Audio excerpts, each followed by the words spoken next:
Assalamualaikum.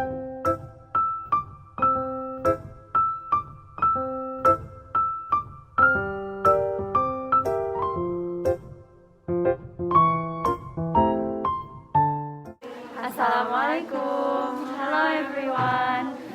We are from Group 5 and the member consists of Nindira, Pramudita, Shiva, and the last Jessica. We will conduct an plant tissue experiment.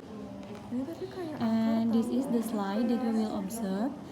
Here there are vertical and horizontal stem of cucurbita, and then vertical and horizontal stem of geomys, and this is leaf of ficus, leaf of lilium, old root of helianthus, and the last root of geomys.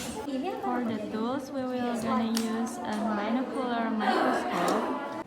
So for the first, we will observe TS stem of cucurbita.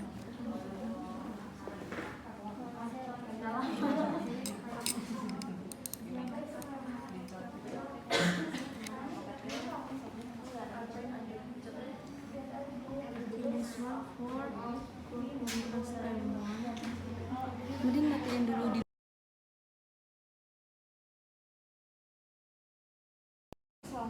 And the next we will observe LS stem of cucurbita.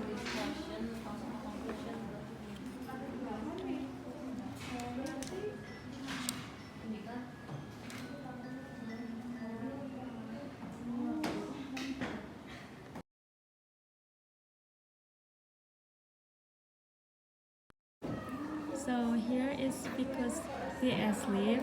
We will observe under the microscope.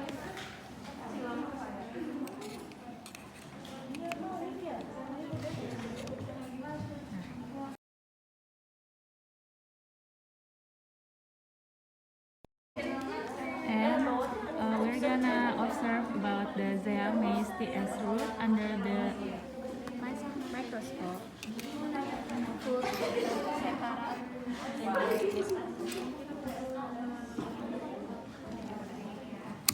Alright everyone, that's all from us.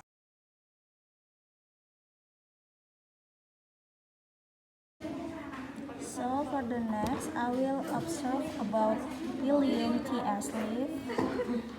Put the preparat into the microscope. Oh ya, saya apa?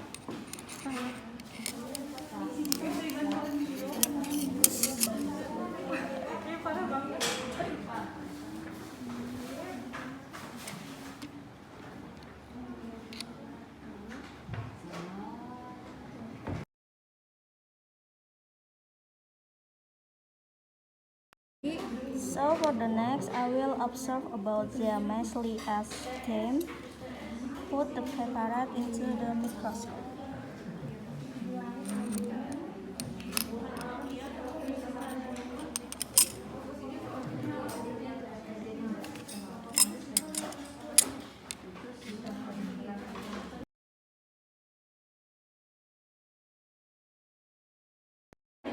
So I will observe about Helianthus TS old root in the microscope.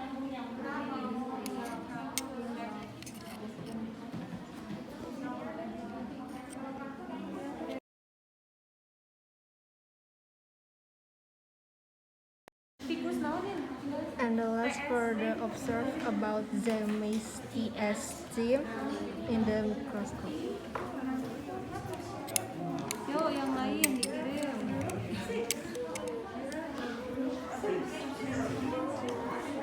Terus nanti jadi kamu Zeamys TS ya.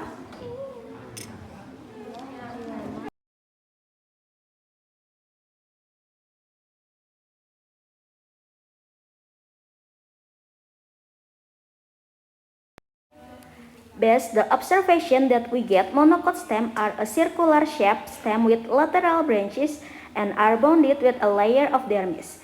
It is mainly composed of hard organized rectangular cell coated with a waxy substance known as cutin. The internal structure of monocot stem mainly comprises a well-developed epidermis, hypodermis, ground tissue, and numerous dispersed vascular bundle. Tulips, onion, lilies, and garlic are examples of monocot stem. Dicot stem have a well-defined epidermis with cuticle, a layer of dermis along with multicellular stem hair. The internal structure of a dicot stem mainly consists of epidermis, hypodermis, cortex endodermis, pericycle, vascular strand, and pith. Sunflower and cucurbita. Usually, dicots and monocots differ in four aspects, namely stems, flowers, leaves, and root. Read on to explore how monocot and dicot stems vary from each other. Monocot, the vascular vessel in the root structure are side by side to form a circle, and vascular vessel in the stem and leaf structure are spread. Dicot, the xylem in the root structure form an X in the flowering surrounds the outside, while the vascular vessels in the stem structure in the ring inside the structure form a ball. So for the next, we observe the cucurbita from the structure of transverse stem, and we find the xylem and phloem that spread. So we conclude the cucurbita is monocot plant. And then we observe the gyamais from the stem structure and from the root structure, and we find in the stem structure the xylem and phloem that spread, and in the root structure we find the xylem and phloem side by side forming a circle. So we conclude the gyamais is monocot plant. And the next we observe the helianthus from the root structure, and we find the xylem and phloem that spread. So helianthus is a dicot plant. And then we observe the ficus from the leaf structure, and we find the xylem and phloem that form a ball. So we conclude the ficus is dicot plant. And last, we observe the lilium from the leaf structure, and lilium has xylem and phloem is spread. So we conclude lilium is monocot plant. The main difference between monocot stem and dicot stem is that monocot stem contains vascular bundles scattered through the stem, whereas dicot stem contains vascular bundles arranged in the form of one of two rings. In addition, the roots can be distinguished through xylem and phloem.